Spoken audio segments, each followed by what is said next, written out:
Huff ah. Ang mukha ng nakatali na South Korean ay agad na naging 2 shades at napabuntong hininga siya. Naglalaway na siya at walang magawang naglalabas ng laway. Tubig, bigyan mo ako ng tubig. Maanghang. Bilisan mo at bigyan mo ako ng tubig. Ang South Korean ay nasa labis na paghihirap kaya nahulog siya sa kanyang upuan sa lupa. Patuloy siyang nagpupumiglas at namimilipit sa lupa. Ang eksena ay labis na ikinatuwa ni Harry. Haha, Jordan, gumagana ang gamot na ibinigay mo sa kanya. Na-neutralize ang kanyang pill. Tiningnan siya ni Jordan na namilipit sa lupa at naglakad pasulong. Tanong niya, ayaw mo bang ipakita sa amin ang kadakilaan ng pamilya Park? Isang bote lang ng chili sauce ay sapat na para magpagulong-gulong ka sa lupa. Hindi ba't masyadong mahina yon? Hinablot ng South Korean ang pantalon ni Jordan. Bigyan mo ako ng tubig. Damn it, paano mo na-neutralize ang gamot ng pamilya Park? Paano mo ito ginawa? Sino ka? Alam na alam ng lalaking South Korean na ito ang lakas ng pamilya Park. Alam niya na ang kanilang gamot ay nauna ng ilang dekada sa mundo. Hindi lamang sinuman ang maaaring neutralisahin ito. Sa sandaling iyon, napagtanto niya na si Jordan ay hindi isang ordinaryong tao. Sinabi ni Jordan, sabihin mo kaagad sa akin kung ano ang ginagawa ni Park Chan-young. Hinal na hinal ang lalaki. May gulugod na siya. Paano ka karapat-dapat na malaman ang tungkol sa pamilya Park? Mabilis na naglabas ng punyal si Jordan at sinaksak ang hita ng lalaki. Napasigaw sa sakit ang South Korean habang umaagos ang dugo mula sa kanyang hita. Sinabi ni Jordan, kung hindi mo sasabihin sa akin, dahan-dahan kitang sasaksakin hanggang mamatay. Pangako sasaksakin kita ng 100 beses bago ka mamatay. Kung may tibay ka na makatiis ng 100 saksak, wala kang dapat sabihin. Kung hindi, ipinapayo ko sa iyo na sabihin sa akin sa lalong madaling panahon. Mga update ni. Sa pamamagitan nito, sinaksak ni Jordan ang lalaki sa pangalawang pagkakataon bago siya nagkaroon ng pagkakataong tumugon. Napasigaw na naman sa sakit ang South Korean. Nagulat din si Harry na nakatayo sa isang tabi sa determinasyon at katapangan ni Jordan. Alam ng South Korean na hindi nagbibiro sa kanya si Jordan. Kaharap niya ngayon ang isang walang awa na tao. Kaya naman, nang sasaksakin na siya ni Jordan sa pangatlong beses, agad siyang sumuko. Sasabihin ko sa iyo. Sasabihin ko sa iyo. Sasabihin ko sa iyo ang lahat. Ngumisi si Jordan. Nahulaan na niya na ang taong ito ay hindi isang matigas na baliw. Alam niyang sa sandaling ipinakita niya ang kanyang masamang panig, tiyak na susuko ang lalaki. Inalis ang kanyang dagger, sinimulan ni Jordan ang kanyang interogasyon. Sabihin mo sa akin, bakit naghahanap si Park Chan-young ng mga nasa katanghaliang gulang na mga babae? Bakit hindi siya naghahanap ng 17 o 18 anyos na mga babae sa halip? Hindi ito maintindihan ni Jordan. Kahit gaano ka-maintain ang isang medyo may edad na babae, matanda pa rin siya. Sinong lalaki ang hindi mas pipiliin ang mga batang babae sa halip?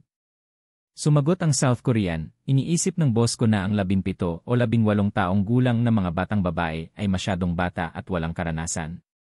Hindi niya alam kung paano pasayahin ang isang lalaki. Ang isang babae sa edad na 40 ay mature, may karanasan at bukas sa anumang bagay. Gusto ng amo ko ang mga ganoong babae. Nag-pipe up si Harry. Jordan, hindi siya nagsasabi ng totoo. Ang sabi lang niya, ayaw ng amo niya sa mga matatandang babae na kulubot ang mukha. Gusto niya ang makinis at batang mukha. Pinulot muli ni Jordan ang punyal. Agad na sumigaw ang South Korean. Huwag mo akong saksakin. Totoo ang sinasabi ko. Totoong ayaw ng amo ko sa mga kulubot na matandang babae.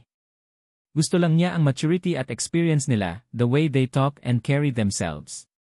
Parang may naintindihan si Jordan. Tinanong niya, maaaring gusto niyang mangolekta ng mga nasa katanghaliang gulang na mga babae para muling magmukhang mas bata. Sa totoo lang, ang mga Stiles at ang iba pang 7 malalaking pamilya ay may mga gamot na maaaring magmukhang mas bata ng 2 hanggang 3 taon. Dinala ni Jordan ang gamot na yon para kay Marisa. Gulat na napatingin kay Jordan ang South Korean. Ikaw kahanga-hanga ka. Tama.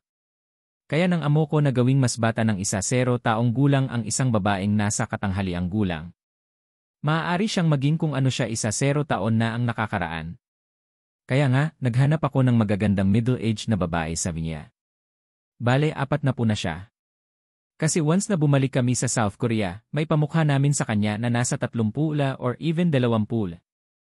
Nagulat si Jordan at Harry. Lalong nagulat si Harry. Bulalas ni Harry. Are you king bragging? Isa 0 years younger. Do you think this is a magic trick? Alam kong magaling ang mga kababayan mo sa plastic surgery, pero kahit anong plastic surgery nila makuha, maaari lamang silang maging mas maganda. Imposible namang mas bata pa sila, di ba? Tumawa ang lalaking taga South Korea. Paano maiintindihan ng isang hamak na brat na tulad mo ang mga siyentipikong prinsipyo sa likod nito? Sino ang nagsabi na ang pagtanda ay hindi na mababawi? Maaaring totoo iyon para sa iba, ngunit para sa dakilang pamilya Park, walang imposible. Nanatiling tahimik si Jordan. Isa 0 taon na mas bata para magmukhang kagaya ng nangyari isa 0 taon na ang nakalipas. Kababalik lang ni Jordan mula sa lihim na base ng gamot ng Stiles. Ang pinakamahusay na gamot sa pagpapaganda na mayroon sila doon ay nakapagpamukha lamang ng 2 hanggang 3 taong mas bata. Bukod dito, ito ay magiging isang mahabang proseso. Maaari bang maging mas advanced ang teknolohiyang medikal ng pamilya Park kaysa sa Stiles? Bili ni Jordan kay Harry. Ituloy mo ang pagtatanong sa kanya. Pupunta ako sa washroom. Okay, Jordan. Lumabas ng kwarto si Jordan at tinawag si Helen. Siya ang pinakatalentadong parmasyutiko sa ilalim ng pamilyang Steele. Hello. Helen, tanungin kita. Naabot na ba ng teknolohiyang medikal ng 8 lihim na pamilya ang antas kung saan maaari nating gawing mas bata ang isang tao ng isa 0 taon? Ano? Isa 0 years younger. Is it the Park family from South Korea? Sabi ni Jordan, lihim na naghahanap ang pamilya Park ng mga babaeng nasa katanghaliang gulang na napakaganda noong bata pa sila. Nagagawa nilang ipamukha sa isang 40 anyos na babae na nasa 30 o mas bata pa siya. Nagulat din si Helen. Oh my God, ang pamilya Park ay talagang kamangha-mangha. Hindi ko inaasahan na ang kanilang mga kasanayan sa medical na aesthetics ay umunlad sa isang kakilakilabot na antas. Jordan, ang 8 pamilya ay dalubhasa sa iba't ibang larangan. Ang halaga ng mga taga South Korea ay mukhang pinaka, kaya't nagsasaliksik sila kung paano mapabuti ang hitsura ng isang tao at magmukhang mas bata sa nakalipas na ilang dekada. Kung ang pamilya ng Park, naniniwala akong magagawa nila ito. Nagulat din si Jordan. Nakamit ng pamilya Park ang isang nakakagulat na tagumpay sa lugar na ito. Isipin na pilit nilang binaligtad ang proseso ng pagtanda ng isang dekada. Ito ay langit-defying. Sa ganitong paraan, ang isang magandang babae ay hindi kailangang mag-alala tungkol sa pagtanda. Sinabi ni Helen, natatakot ako na ang pamilyang Park lang ang may ganoong mga kasanayan. Ang Stiles ay may isang koponan na dalubhasa sa larangang ito. Ngunit ang kanilang pag-unlad ay medyo mabagal. Sa kasalukuyan, maaari lamang nating gawing mas bata ng 3 taon ang isang tao. Masyadong malawak ang agwat sa pagitan natin at ng pamilya Park. Hindi makahina si Jordan. Nakaramdam siya ng matinding galit. Sa aspetong ito, mas mababa ang Stiles sa pamilya Park. Kung sino ang nahuhuli ay mabubugbog. Ito ay isang aral na naiwan ng hindi mabilang na matatanda at nakatatanda. Nasa likod na ngayon ng Stiles ang 7 pangunahing pamilya sa maraming larangan. Hindi nakakagulat na gustong paalisin ng mga pamilyang iyon ang Stiles. Ang mga South Koreans ay talagang isang bansa na pinahahalagahan ang ihitsura ng higit. Sila ang pinakamahusay sa mundo ng plastic surgery. Ngayon, nakabuo na sila ng teknolohiyang isa 0 years younger na lumalaban sa langit. Matapos tapusin ang pakikipag-usap kay Helen, tinawagan agad ni Jordan ang kanyang lolo. Lolo, nalaman ko na ang motibo ng pamilya Park sa pag-recruit ng mga tao rito. Tuwang-tuwa si Charleston. So soon? Seryoso ka ba? Ano ang sinusubukang gawin ng pamilya Park? Alam ni Charleston na kababalik lang ni Jordan sa US nang wala pang isang araw na walang ideya kung saan sisimulan ang investigasyon. Paano niya nalaman ng ganoon kabilis? Kung si Jesse yon, malamang na walang pag-unlad sa loob ng maraming buwan. Kung tutuusin, ang pamilya Park ay isang lihim na pamilya. Napakahirap alamin ang mga bagay tungkol sa kanila.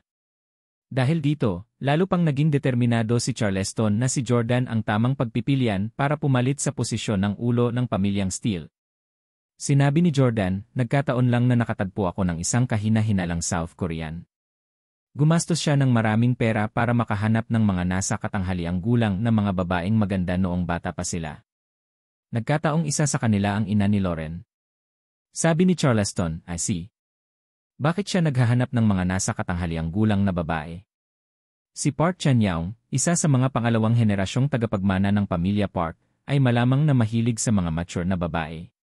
Kaya naman nagpadala siya ng mga tao para hanapin sila dito, paliwanag ni Jordan. Lolo, nabalitaan ko na ang kasalukuyang teknolohiyang medikal ng pamilya Park ay maaaring magmukhang nasa 30 anyos na ang isang 40 taong gulang na babae. Laking gulat din ni Charleston nang marinig iyon. Ano?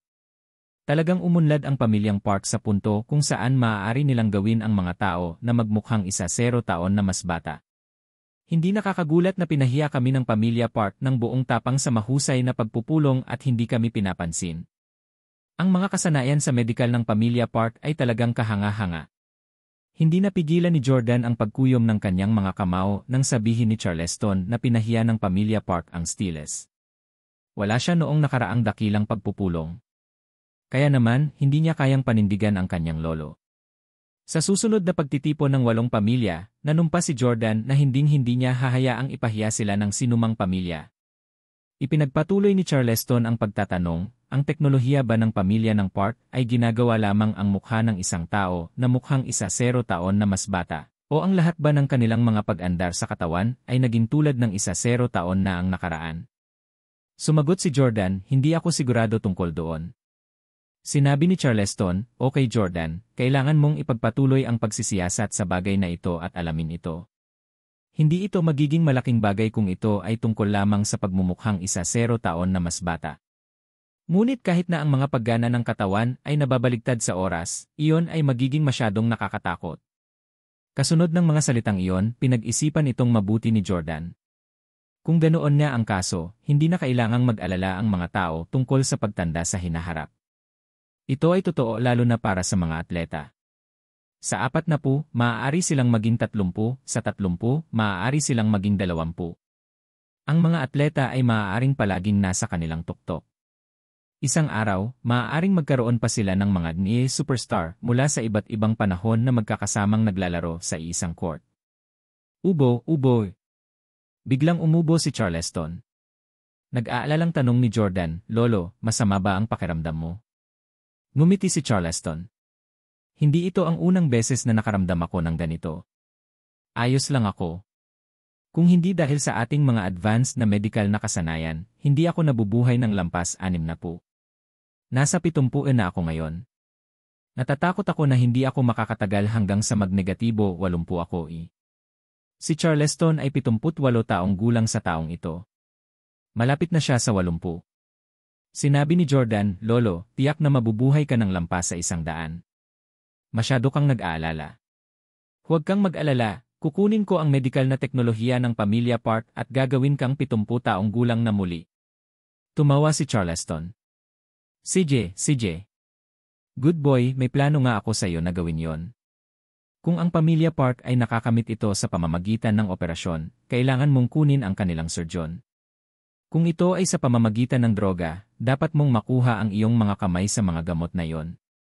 Gamit ang mga kasanayang medikal ng pamilya Steele, hanggat nakuha nila ang gamot, mabilis nilang masusuri ang komposisyon nito at pagkatapos ay kopyahin ito. At least, may kakayahan ang Steeles para gawin yon. Kahit na ang pagnanakaw ay hindi tapat na pag-ugali, ang pamilya Park ay hindi nakamit ang kanilang kasalukuyang medikal na pamantayan sa pamamagitan ng kanilang sariling mga pagsisikap. Sila ay umasa sa tulong ng Diyos. Bukod dito, ang pamilya Park ay napakawalang galang sa Steeles at Jordan. Si Jordan ay walang pag-aalinlangan sa paggamit ng hindi tapat na paraan sa kanila. Lolo. Matapos tawagan ang kanyang lolo, bumalik si Jordan sa silid kasama ang South Korean. Binigyan siya ni Harry ng isang bote ng mineral water. Ang South Korean ay umiinom ng tubig ng maingay at natapos ito nang wala sa oras. Gayunpaman, naramdaman pa rin niyang nag-aapoy ang kanyang bibig. Habang naglalakad, nakangiting tiningnan ni Jordan ang malungkot na kalagayan ng lalaki. Hindi kita pinilit na kainin ang chili sauce kanina. Ikaw pa ang nagpumilit na magpakitang gilas sa amin. Ang kapangahasan mo ay nakaka-off-putting. Natahimik ang South Korean. Nagpatuloy si Jordan sa pagtatanong sa kanya. Paano mo nagagawang magmukhang mas bata ng 10 taon ang mga tao?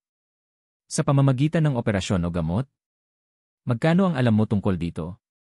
Sumagot ang South Korean, ako lang ang may pananagutan sa pagtulong sa aking amo na pumili ng mga kandidato. Hindi ko maintindihan kung paano sila nagiging mas bata. Sa tingin ko ito ay gamot, hindi operasyon. Nadama ni Jordan na ito ay dapat sa pamamagitan ng gamot. Kung hindi, magiging plastic surgery lang. Sinabi ni Jordan, gusto kong tulungan mo akong makuha ang gamot. Agad namang tumanggi ang South Korean. Imposible yan. Walang kwenta kahit patayin mo ako. Napaka-humble ng posisyon ko. Isang core member lang ng pharmaceutical team ng Park family ang makakakuha ng gamot na yon. Wala akong karapatang makita ito. Napaisip si Jordan. Mukhang hindi nagsisinungaling ang lalaki. Kung ang pamilyang Steele, hindi rin nila bibigyan ng ganyang kapangyarihan ang mga tagalabas. Tanong ni Jordan, pagkatapos mong makahanap ng angkop na kandidato, personal mo bang i-escort ang tao pabalik sa South Korea para makita si Park Chan-young? Umiling ang South Korean. Hindi, ayaw ng amo ko na makakita ng matatandang babae. Dadalhin ko muna sila sa pribadong ospital ng pamilya Park. Kung matagumpay ang procedure ay dadalhin ko ang babae para makita siya. Natuwa si Jordan sa impormasyon. Very good. Pupunta ako sa South Korea kasama ka. Binalak ni Jordan na magpanggap na partner ng lalaking ito at ay escort ang babaeng kasama niya pabalik sa South Korea. Maaari siyang makalusot sa pribadong ospital ng pamilya Park at nakawin ang kanilang gamot. Biglang sinabi ni Harry, Jordan, dadalhin mo ba si Auntie Marisa sa South Korea? Gusto ko rin pumunta. Pwede mo ba akong isama? Ikaw. Tumingin si Jordan kay Harry. Hindi niya inaasahan na hihilingin ni Harry na pumunta sa South Korea kasama niya. Nagpatuloy si Harry.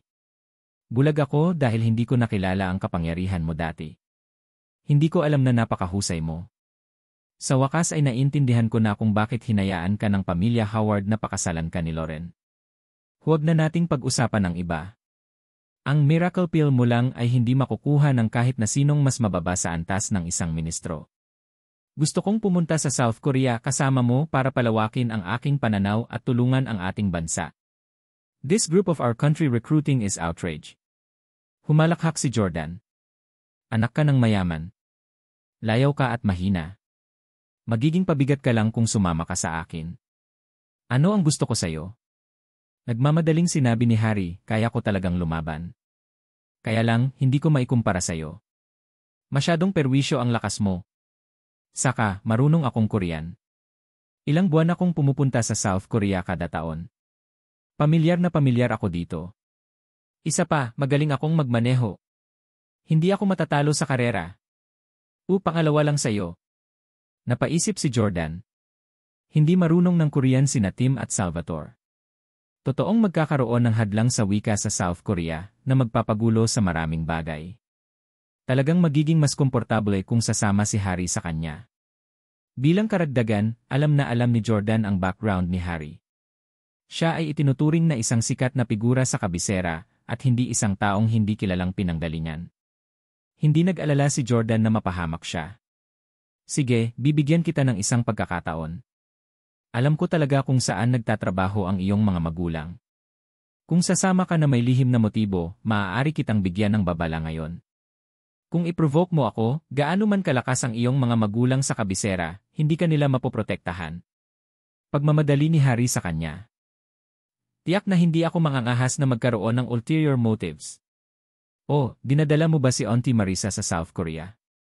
Hindi ba masyadong delikado? Paano kung ang South Korean guy na yon ay magkagusto sa kanya?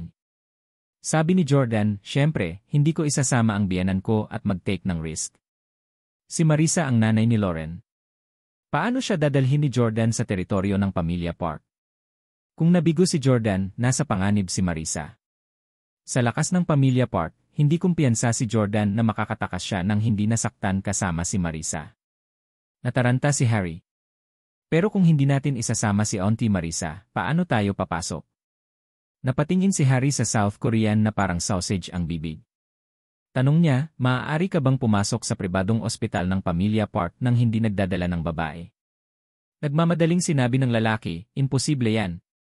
Kailangan kong magdala ng babaeng nakakatugon sa mga kinakailangan bago ako pumasok sa pribadong ospital. Kung hindi ka makakagawa ng kandidatong tulad ng babaeng iyon, hindi kita matutulungan kahit patayin mo ako. Alam ni Jordan na kahit na si Park Chan-young ay hindi personal na naroroon upang pangasiwaan ang proseso, ang kanyang mga nasasakupan ay magiging kasing mahigpit sa mga kontrol. Kung hindi siya nagdala ng kahit na sinong babae o kung ordinaryong babae ang dinala niya, siguradong magdududa ito. Si Jordan ay hindi makakapasok sa pribadong ospital ng pamilya Park. Hindi siya magkakaroon ng pagkakataong magnakaw ng kanilang advanced na gamot. Gayunpaman, hindi maaaring hayaan ni Jordan si Marisa na makipagsapalaran sa pagpunta sa South Korea. Siya ang kanyang biyenan. Sa totoo lang, mayroon akong higit sa isang biyenan. Biglang naalala ni Jordan ang kanyang dating biyenang si Sylvie. Nanay ni Hailey. Mas nakakainis pa ang babaeng ito kaysa kay Marisa. Tutol si Marisa kay Jordan dahil binaril nito ang anak at napilayan. Kung hindi dahil doon, naniwala si Jordan na magiging maayos ang pakikitungo niya kay Marisa. Gayunpaman, mababa ang tingin ni Sylvie kay Jordan. Marami siyang binubuli sa loob ng 3 taon noong kasama niya ang mga Camden. At saka, maihahalintulad ang itsura ni Hailey kay Lauren. Naniniwala si Jordan na si Sylvie ay malamang na kasing ganda ni Marisa noong bata pa siya. Sa pag-isip nito, agad na nagpasya si Jordan na pumunta sa Orlando para makita si Sylvie. Makalipas ang 3 oras, sa villa ng Camden sa Orlando. Sa marangyang villa, si Diana, na 80 taong gulang na, ay nakahiga sa isang mamahaling upuan na may poodle sa kanyang mga braso. Patuloy na hinahaplos ng kanyang mga kamay na nalalamigan ang poodle. Nasa tabi niya ang kanyang 2 anak na sina Herman at Benedict, pati na rin ang kanyang manugang na si Sylvie. Buntong hininga. Biglang bumuntong hininga si Diana. Napakahaba ng kanyang buntong hininga na nagparamdam sa isang mapanglaw. Ang sabi niya, buntong hininga, bakit malas ang aming pamilya? Binigyan kami ng aking matanda ng isang manugang na makapagliligtas sa amin, ngunit pinalayas namin siya. Matagal na panahon na ang nakalipas mula nang umalis si Jordan sa Camdens. Nakapagtataka, pinag-uusapan pa rin siya ng mga ito. Sabi ni Herman, Nay, napakatagal na nung hiwalayan ni Jordan si Hailey. Nag-asawa na rin siya. Stop talking about this. Dagdag ni Benedict. Sa kabutihang palad, ipinanganak ni Hailey ang isang anak na lalaki para sa kanya. Bukod dito, si Hailey at ang kanyang anak ay nakatira sa lugar ng Stiles ngayon. Nagsalita din si Sylvie. Tama. Kahit anong mangyari, binigyan ni Hailey si Jordan ng anak. Baka ma-enjoy pa rin ni Hailey ang isang partikular na katayuan sa pamilya Steele sa hinaharap. Napaluha si Diana. Nakasalalay ang lahat kay Hailey ngayon. Hindi ako mamamatay sa kapayapaan kung hindi ko masaksihan ang muling pagpapakasal niya kay Jordan. Nabalisa si Diana kaya naubo siya. Maya-maya lang ay may 2 katok sa pinto. Laking gulat ng mga Camden dahil nasa masamang kalagayan ngayon ang kanilang pamilya. Baon sila sa utang. Upang mabayaran ang kanilang mga utang, naibenta na nila ang lahat ng iba pa nilang bahay. Ngayon, ang buong pamilya Camden ay nakatira sa villa ni Diana. Titignan ko kung sino yon. Tumayo si Herman. Dati, hinding-hindi niya gagawin ang mga ganoong bagay sa kanyang sarili. Ngunit ngayong kailangang umasa ang mga Camden kay Hailey, hindi na siya naglakas loob na tingnan ang panig ni Benedict. Pagbukas ng pinto, nakita ni Herman ang isang napakapamilyar na figura. Sa sobrang gulat niya ay nanlambot ang kanyang mga paa. Long time no see, uncle. Nakasuot ng suit si Jordan sa labas. Jordan. Tuwang-tuwa si Herman. Siya ay parehong natatakot ngunit sabik na makita si Jordan. Si Jordan ang naghila sa pamilya Camden pababa sa kasalukuyang estado nito. Gayunpaman, siya lamang ang nakapagpabalik sa kanila sa kanilang rurok. Halo-halo ang naramdaman ni Jordan nang makita niyang muli si Herman. Iyon ay dahil sumiping si Jordan sa pinakamamahal na anak ni Herman. Iniisip niya kung sinabi ba ni Elle sa kanyang ama ang tungkol dito. Gayunpaman, paano kung malaman ito ni Herman? Sa katayuan ngayon ni Jordan, mangangahas kaya si Herman na sumbatan siya. Mas malamang na matutuwa siya. Masayang sinalubong ni Herman si Jordan. Jordan, welcome home. Please come in. Pumasok si Jordan sa villa. Ang lahat ay pareho pa rin noong nakaraang taon. Ang hapagkainan, mesa, upuan, chandelier at dekorasyon ay hindi nagbabago. Gayunpaman, ang kanilang mga kalagayan ay ganap na nabaligtad. Jordan. Gulat na patayo sina Diana, Benedict at Sylvie nang makita si Jordan. Halos hindi sila makapaniwala sa kanilang mga mata. Hindi nila akalain na muli pang hahantong si Jordan sa tahanan ng pamilya Camden. Woof, woof, woof. Si Loki, ang poodle na pinakain ni Jordan sa loob ng 3 taon, ay kumawala sa mga bisig ni Diana at sumugod sa kanya. Swerk! Sinundo ni Jordan si Loki. Siya ay may higit na damdamin para sa alagang asong ito kaysa sa sinuman sa pamilya Camden. Matagal-tagal na rin mula noong huling nakita ni Loki si Jordan. Patuloy niyang dinilaan ang mga kamay at mukha nito. Ang mga Camden ay naiinggit sa poodle sa sandaling iyon. Kung pwede lang silang sumunggab sa mga bisig ni Jordan at dinilaan siya ng walang pag-aalinlangan. Naglalakad ng may pananabik, hinawakan ni Diana ang mga kamay ni Jordan sa kanyang sarili. Jordan, nakauwi ka na sa wakas. Namiss ka ng pamilya namin. Tumangho sina Benedict at Sylvie. Namimiss ka namin araw-araw at hinihintay namin ang pagbabalik mo. Ngumisi si Jordan. Haha, namiss mo ba ako? Kung ako pa rin ang walang kwentang manugang na yon mula 3 taon na ang nakalipas, mamimiss mo ba ako? Kilalang-kilala natin ang isa't isa. Alam ko na kung anong klaseng mga tao kayo, kaya hindi na kailangan pang kumilos. Ang lamig ni Jordan ay nagparamdam sa mga Camden ng labis na pagkabalisa. Bakit si Jordan ang nagkusa na pumunta sa kanila noon? Mga update ni. Biglang sumigaw si Sylvie. Jordan, may nangyari ba kay Hailey? Natakot din ngayon si Benedict. Mukhang narito si Jordan para mag-ulat ng kamatayan. At saka, alam nilang mali ang ginawa ni Hailey kay Jordan. Sino ang nakakaalam kung papatayin siya ng mga steel bilang parusa pagkatapos niyang pumunta sa England? Hindi nakaimik si Jordan. Masyadong katawa-tawa ang pamilya Camden. Mabuti at malusog si Hailey sa England. Karaniwang mahaba ang buhay ng mga masasamang babae. Huwag kang mag-alala, tiyak na mabubuhay siya ng mahabang panahon. Magiging maayos siya. Nakahinga ng maluwag si Sylvie. Kung gayon, bakit ka dumating ngayon? Na-curious si Benedict. Biglang natuwa si Herman. Hahaha, nandito ka ba para mag-propose kay Elle? Tutal natulog na nga kayo, di ba? Habang hawak niya si Loki, medyo nakaramdam ng awkward si Jordan. Nasabi na pala ni Elle sa pamilya niya ang nangyari sa pagitan nila sa South Korea.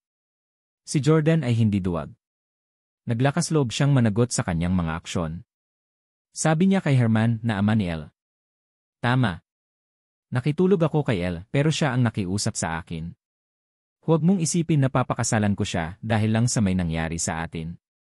Masasabi ko na sa iyo ngayon na hindi siya karapat-dapat na maging babae. Hindi ka karapat-dapat na maging biyenan ko. Si Jordan ang kauna-unahang lalaki sa mundo na nakipag-usap sa isang ama ng mayabang pagkatapos matulog kasama ang kanyang pinakamamahal na anak na babae. Ngayon, pinaghihiganti niya ang kahiyang dinanas niya sa mga kamay ng pamilya Camden, unti-unti. Dati, kung maglakas loob si Jordan na kausapin si Herman ng ganoon pagkatapos matulog kay Elle, siguradong papagalitan at paparusahan ito ng buong pamilya Camden. Pero ngayon, sinabi na lang ni Diana, tama si Jordan. Ibinigay sa kanya ng walang katuturang Hailey na iyon ang munting brat na iyon mula sa pamilyang Collins.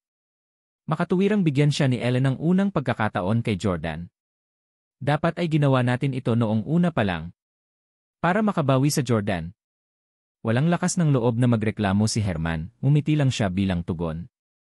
Tama, Jordan. Good karma siguro kay Elle ang swertehin na maging babae mo for that one time. Ang tanga ko kasi naisip ko na papakasalan mo siya. I'm sorry. Sa katunayan, sa mga pamilyang ito na pinahahalagahan ang kapangyarihan, sinumang may pera at kapangyarihan ay magiging tama sa anumang bagay. Ayaw ni Jordan na mag-aksaya pa ng oras sa pakikipag-usap sa kanila ng walang kapararakan. Tumingin siya sa matikas na si Sylvie at sinabing, Tita Sylvie, pumunta ako dito lalo na para hanapin ka. Nagulat si Sylvie. Ako. Sabi ni Jordan, pwede ba tayong magsalita ng pribado? Ayaw ni Jordan na may makaalam maliban kay Sylvie tungkol sa pagbisita niya sa South Korea. Sagot ni Diana para kay Sylvie. Sure, sure. Pumunta ka sa kwarto sa second floor at mag-usap. With that, dinala ni Sylvie si Jordan sa kwartong dating tinutuluyan ni Hailey. Pagpasok pa lang niya, parang na-detect na niya ang pamilyar na pabango nito at naaalala ang lahat ng nangyari sa pagitan nila ni Hailey noon. Humalakhak si Jordan. Si Diana ay talagang napakaplano. Sinusubukan niyang gawing nostalgic si Jordan. Pagkapasok sa kwarto at pagsara ng pinto, direktang nagtanong si Jordan, Tita Sylvie, hayaan mo akong magtanong. Maganda ka ba noong bata ka pa? Kung gusto niyang matagumpay na makapasok sa pribadong ospital ng pamilya Park sa South Korea, kailangan niyang magdala ng nasa katanghaliang gulang na babae na nakakatugon sa mga kinakailangan. Medyo ordinaryo na ngayon si Sylvie. Nag-aalala si Jordan na hindi siya maganda noong bata pa siya. Gayunpaman, kumpiyansa ang sagot ni Sylvie, hayaan mong sabihin ko sa iyo, kung nakita mo ako noong bata pa ako, hindi mo nabibigyan ng isa pang sulyap si Hailey. Hindi napigilan ni Jordan ang pagtawa. Bakit gustong ikumpara ng mga babaeng tulad ni na Sylvie at Marisa ang kanilang sarili sa kanilang magagandang anak? Bukod dito, pareho nilang pinupuri ang kanilang sarili sa pagiging mas maganda kaysa sa kanilang mga anak na babae. Kailangan nilang sabihin sa lahat na mas maganda sila kaysa sa kanilang mga anak na babae. Marahil ay naramdaman nila na sila ang nagsilang ng kanilang mga anak na babae, kaya lahat ng kanilang kagandahan ay nanggaling sa kanila. Sinabi ni Jordan, maaari ko bang tingnan ang iyong mga larawan noong bata ka pa? Tinitigan ni Sylvie si Jordan at nagtatakang nagtanong, Jordan, bakit bigla kang interesado sa akin? Hindi nakaimik si Jordan. Parehas sina Marisa at Sylvie. Mukha bang lalaki si Jordan na nagkagusto sa mga mature na babae? Pero well, ginawa niya talaga. Seryosong sinabi ni Jordan, huwag kang masyadong mag-isip. I came to find you for business. I'll tell you after, see your photo. Tumango si Sylvie at agad na kinuha ang phone niya. Ito ang pinakamagandang larawan ko noong bata pa ako. Lagi ko itong itinatago sa aking telepono. Hayaan mong ipakita ko sa iyo. Hinanap ni Sylvie ang larawan at iniabot ang kanyang telepono kay Jordan. Natigilan si Jordan sa litrato. Nakasuot ng pula, malumanay na lumutang sa hangin ang mahaba at itim niyang buhok habang may pagmamalaki sa kamera. Siya ang uri ng babae na magpaparamdam sa sinumang lalaki na nakikita nila ang kanilang unang pag-ibig. Kung maikukumpara ang batang si Marisa kay Michelle Pfeiffer, maikukumpara naman ang batang Sylvie kay Olivia Newton-John sa kanyang peak, nang gumanap siya sa pelikulang Grease. Halos magkapareho. Sa totoo lang, magkasing edad lang sina Sylvie at Olivia Newton-John, pero ang kasalukuyang Sylvie ay talagang walang kapantay sa major celebrity ngayon. Tiningnan ni Jordan ang larawan at tinanong si Sylvie, ano ang ginawa sa iyo ng oras? Kung alam kong napakaganda mo noong bata ka pa, hindi na sana ako nag-ayaw kapag nilalabhan ko ang iyong mga damit sa loob ng 3 taon na iyon. Sa loob ng 3 taon nang ikinasal siya kay Howard, pinagawa ni Sylvie si Jordan ng maraming gawaing bahay. Kasama sa gawaing bahay ang paglalaban ng damit ni Sylvie. Siyempre, mayroon silang branded na washing machine na nagkakahalaga ng ilang libong dolyar sa bahay. Gayunpaman, espesyal na inutusan ni Sylvie si Jordan na hugasan ng kamay ang ilan sa kanyang mga damit. Halimbawa, ang kanyang damit panloob. Kung alam niyang napakaganda ni Sylvie noong bata pa siya, mas masaya siya kapag hinuhugasan niya ng kamay ang kanyang underwear. Hindi mapigilan ni Jordan ang mapangiti habang nakatingin sa litrato ni Sylvie. Kapantay ni Hailey si Lauren. At her peak, magka-level din sina Sylvie at Marisa. Masyadong bihira ang dalawang mag-inang doon na ito. 100% sure si Jordan na tutuparin ni Sylvie ang mga requirements ni Park Chan-young. Tinanong ni Jordan si Sylvie, gusto mo bang maging katulad noong bata ka pa? Sabi ni Sylvie, syempre gusto ko. Pangarap kong bumalik noong bata pa ako. Kasalanan ko ang magpakasal sa isang walang kwentang lalaki tulad ni Benedict at araw-araw akong magdusa sa pamilya Camden, lalong nagiging pangit at pangit. Kung maibabalik ko lang noong 20 years old ako, hinding-hindi ako mag-aasawa sa isang walang kwentang lalaki tulad ni Benedictable ko. Walang ekspresyon si Jordan habang seryosong sinabi, may paraan ako para maging mas bata ka ng 10 taon. Natigilan si Sylvie. Talaga? Maaari ba akong maging mas bata ng 0 taon? O aking Diyos, ang iyong pamilya still ay napakalakas. Nakikiusap ako sa iyo, Jordan. Bigyan mo ako ng pagkakataon. Gusto kong maging mas bata, gusto kong maging mas bata. Habang sinasabi niya ito, tuwang-tuwa na hinahatak ni Sylvie ang sando ni Jordan. Hindi ito nakakagulat. Noong bata pa si Sylvie, mananalo na siya sa anumang beauty pageant na pinasukan niya. Ngayong matanda na siya at haggard, bakit ayaw niyang bumalik sa dati? Mga update ni. Sinabi ni Jordan, sa totoo lang, hindi ang Steelers ang makakapagpabata sa iyo, kundi isang pamilya sa South Korea.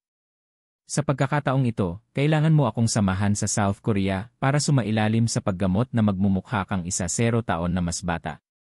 Kailangan kong bigyan ng babala sa iyo na ang paglalakbay na ito sa South Korea ay napakadelikado. Ang pamilyang iyon ay mas makapangyarihan kaysa sa Steelers. Baka hindi na kita maibalik. Naging maingat si Sylvie nang marinig niya ito. Ganun ba? Kung hindi ako babalik, doon ba ako mamamatay? Umiling si Jordan. Hindi ka nila papatayin. Gayunpaman, pagkatapos mong maging mas bata, maaari kang maging isang laruan. Naintindihan naman agad ni Sylvie. Isa itong bitag na ginawa ng isang mayamang lalaki na gustong makipaglaro sa mga babae. Pagkaraan ng ilang sandali ay nag-isip si Sylvie na may seryosong ekspresyon, Jordan, pinabayaan ka ni Hailey. I've been blaming myself for that. I'm also responsible for not raising her well. Actually, Hailey is a good girl. Kung hindi ko lang siya pinilit na mag-improve at makipag-away kay uncle at sa pamilya niya, hindi kanya pinagtaksilan. She doesn't pure Tyler for reasons. Hindi maintindihan ni Jordan kung bakit ito sinasabi ni Sylvie. Sabi niya, huwag na nating pag-usapan ang nakaraan. Sabihin mo sa akin ang desisyon mo. Kung ayaw mo, hindi kita pipilitin. Nagpatuloy si Sylvie, para sa anak ko, handa akong tulungan ka. Para kay Hailey. Nagulat si Jordan. Tumango si Sylvie. Pupunta ako sa South Korea. Mamatay man ako doon o gamitin ng isang mayaman bilang laruan, tatanggapin ko. Basta't matulungan kita. Hinihiling ko lang na patawarin mo si Hailey alang-alang sa akin. Talagang may dahilan siya eh. Ang mga magulang ay palaging magiging mga magulang. Gaano man kakilakilabot ang isang anak na babae, palaging pinapatawad ng isang ina ang anak na babae at sisikaping tulungan siya. Naiintindihan naman ni Jordan ang sitwasyon ni Sylvie at ayaw niyang makipagtalo sa kanya. Sagot niya, si Hailey ay parang stranger na sa akin ngayon. I don't love or hate her. Hindi ko masabi kung patatawarin ko siya o hindi. Noong unang panahon, ang pangalang Hailey ay nagdudulot ng mga ripples sa puso ni Jordan at nagdudulot sa kanya ng pagkabalisa. Ngunit ngayon, mayroon siyang Victoria at Lauren, at opisyal na siyang naging kahalili ng pamilyang Steele at nalaman ang tungkol sa 8 lihim na pamilya sa mundo. Hindi na makakaapekto ang pangalang Hailey sa emosyon ni Jordan. Sinabi ni Jordan, dahil pumayag ka, ipak mo ang iyong bagahe at sundan mo ako. Ipinapangako ko sa iyo na gagawin ko ang lahat para maibalik ka ng ligtas. Dahil kailangan ni Sylvie na mag-impake ng kanyang bagahe, nanatili siya sa kanyang silid ng mahigit kalahating oras. Samantala, nagsimulang mag-isip ang iba pang miyembro ng pamilya Camden. Nagdududang tanong ni Herman, sa tingin mo, bakit bumalik ngayon si Jordan? Bakit kailangan niyang kausapin si Sylvie ng pribado? Benedict, kalahating oras na pero hindi pa rin sila bumababa. Bakit hindi ka umakyat at tingnan kung ano ang ginagawa nila? Namula agad ang mukha ni Benedict habang galit na sinabi, Kuya, anong ibig mong sabihin? May hinala ka bang may gagawin si Jordan kay Sylvie? Itinuring pa rin silang pamilya. Napangiti si Herman, that's not necessarily true. Elle is family to Jordan too. But he still made his move on Elle, right? Ang kasalukuyang Jordan ay hindi na ang walang kwentang manugang na nagpakasal sa pamilya natin 3 taon na ang nakakaraan. Wala na siyang hindi pinangarap na gawin ngayon. Sabi ni Benedict, ikaw, Lee. Agad na pinutol ni Diana. Sige, itigil mo na yan. Kahit anong gawin ni Jordan sa pamilya natin, wala tayong magagawang tutol. Kung sasampalin niya ang kaliwang pisngi natin, iaalay natin ang kanang pisngi natin. Benedict, sana magustuhan ni Jordan ang asawa mo. Pero, sa tingin mo, mapapansin ba ng matandang tulad niya? Tumango si Benedict. Iyon talaga ang nangyari. Hindi nagtagal, bumaba sina Jordan at Sylvie mula sa ikalawang palapag. Nang makita si Sylvie na may bitbit na malaking maleta, nagtanong si Diana, "Kayo ay?" Sinabi ni Jordan, "Dinadala ko si Auntie Sylvie sa South Korea. Hindi ko masabi sa iyo ang mga detalye." Nagmamadaling sinabi ni Benedict, "Sige, sige, hindi na kami magtatanong. Pumunta ka sa South Korea. Manatili hanggat gusto mo at magsaya." Sinamaan ng tingin ni Sylvie si Benedict. "Ano ang iyong ipinahihiwatig?" "Pupunta ako sa opisyal na negosyo para sa pamilyang Steele." Natuwa si Diana. "Jordan, natutuwa akong naisip mo ang aming pamilya kapag kailangan mo ng tulong sa isang bagay." Bilang tugon, umiti lang si Jordan at umalis nang walang sinasabi. Personal silang nakita ni Diana at ng dalawa pa. Habang pinapanood nila silang magmaneho, masayang sinabi ni Diana, "Feeling ko, ikakasal ulit si Hailey kay Jordan. Nay, ganoon din ang nararamdaman ko. Tutal, 3 taon na ang pamilya namin ni Jordan. Tiyak na may nararamdaman siya sa amin. Tingnan mo ngayon, naiisip niya agad kami kapag kailangan niya ng tulong," ani Benedict. Napaisip naman si Herman at pumayag. Sabi niya, "Mom, if Hailey really married Jordan again, I'll ask Elle to marry him also. Let the two of them serve him together. What do you think?" Masayang umiti si Diana. "Good. Good." Si Hailey at Elle, ang isa ay kasing ganda ng isang engkanto, habang ang isa naman ay may kaakit-akit na figura. Pareho silang bihirang mga dilad. Talagang karapat-dapat silang maging manugang ng pamilya Steele. Pagkatapos ng kanilang pag-alis mula sa tahanan ng pamilya Camden, sina Jordan at Sylvie ay sumakay sa high-speed na riles pabalik sa kabisera mula sa Orlando. Nakahanda na si Zephyr 3. Nasa eroplano rin sina Dragon, Salvatore, Tim, Harry at ang iba pa. Gayunpaman, hindi kaagad umalis si Jordan patungong South Korea. May pakiramdam siya na makikilala niya si Park Chan-young sa South Korea. Binalak ni Jordan na palihim na pumunta sa pribadong ospital ng pamilya Park at nakawin ang kanilang gamot bago umalis ng tahimik. Gayunpaman, sa ilang kadahilanan, may kakaibang pakiramdam si Jordan. May premonition siya na magkikita sila ni Park Chan-young sa South Korea this time. Bukod dito, ang mga bagay ay hindi magiging maayos. Ang kanyang kalaban ay mula sa isang lihim na pamilya ng parehong antas, pagkatapos ng lahat. Kaya kailangang maging handa si Jordan. Kaya naman, tinawagan muli ni Jordan ang kanyang lolo bago umalis. Sinabi ni Jordan, "Lolo, pagkatapos matanggap ng 8 pamilya ang tulong ng Diyos, umunlad ba ang mga pamilya sa iba't ibang direksyon?" Sumagot si Charleston, "Tama. Ang aming 8 pamilya ay mula sa iba't ibang bansa, at may iba't ibang kasaysayan at kultura. Sa makatuwid, ang mga larangan na gusto naming paunlarin ay magkakaiba. Halimbawa, ang pamilya Park ay mula sa South Korea at sila ay may mabigat na pagtutok sa pisikal na anyo. Kaya naman, sa tulong ng Diyos, sila ay patuloy na nagpapaunlad ng teknolohiya para sa medical na aesthetics. Para sa mga Hapons at Chino, sila ay napaka-partikular sa martial arts at kasanayan sa pakikipaglaban. Kaya't ang kanilang espesyalidad ay dapat na nauugnay dito. Para naman sa ibang pamilya, hindi ko masasabing sigurado. Mahirap lang ang hula ko. Lalo na ang pamilya Schmid sa Switzerland. Wala kaming ideya kung ano ang nabubuo nitong pamilya nitong mga nakaraang dekada. Masyado silang magaling magtago ng sikreto."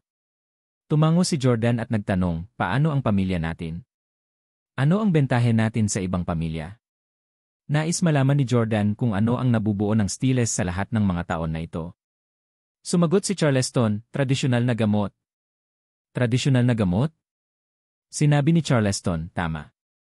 Ang aming ninuno ay napakahilig sa tradisyonal na gamot at pinili niyang hayaan ang Diyos na tulungan kaming mapabuti ang aming mga pamantayan sa tradisyonal na gamot noon. Ngayon, ang aming mga natamo sa tradisyonal na gamot ay higit na lumampas sa imahinasyon ng mga ordinaryong tao." Mga update ni. Tuwang-tuwa si Jordan. Kaya, ang mga kasanayan sa tradisyonal na gamot ng kanyang pamilya ay makapangyarihan. Walang dapat ikatakot ang South Korean na yon. Ang tradisyonal na gamot ay isang bagay na naipasa sa loob ng libu-libong taon. Kasama sa tulong ng Diyos, ang kasalukuyang pamantayan ng mga kasanayan sa tradisyonal na gamot ng Steeles ay dapat na nasa kahanga-hangang antas. Dagdag ni Charleston. Mayroon kaming mga doktor sa buong mundo. Mayroong isa sa kabisera. Maaari mong buksan ang secret ring upang makuha ang kanyang lokasyon. Sabi ni Jordan, okay, sure. Pagkababa ay agad na binuksan ni Jordan ang secret ring at hinanap ang doktor.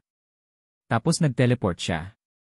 Bago pumunta sa South Korea, mas mabuting kumuha muna ng mabisang tradisyonal na gamot. Dumating si Jordan sa isang medyo lihim na villa sa mga suburb ng kabisera. Ang pasukan ng villa ay isang antigong pinto. Sinulyapan ito ni Jordan at pinindot ang doorbell. Isang 60 anyos na matandang lalaki ang nagbukas ng pinto. Sino ang hinahanap mo? Tanong ng matanda, ang boses niya ay parang marami na siyang naranasan sa buhay. Nakayuko ang matanda at tila medyo kuba. Medyo nawalan siya ng gana. Magalang na sumagot si Jordan, hinahanap ko ang may-ari. Tumikhim ang matanda. Wala dito si Sir. Tinanong ni Jordan, saan siya nagpunta? Sumagot ang matanda, nasa ibang bansa siya. Bakit mo siya hinahanap? Medyo nalungkot si Jordan. Hindi siya magtitiwala kung hindi siya makakagawa ng ilang paghahanda bago pumunta sa South Korea. Bagamat hindi siya natatakot na labanan si Park Chan-young, nag-aalala siya na hindi alam ni Park Chan-young kung kailan siya tatayo. Masyadong mayabang ang mga tao sa pamilya Park. Mababa ang tingin sa kanya ni Park Anya, habang ang isang subordinate lang ng pamilya Park ay walang respeto rin sa iba. Dahil naglakas loob si Park Chan-young na bumangga kay Jordan sa loob ng virtual game, tiyak na hindi niya seseryosohin si Jordan sa totoong buhay.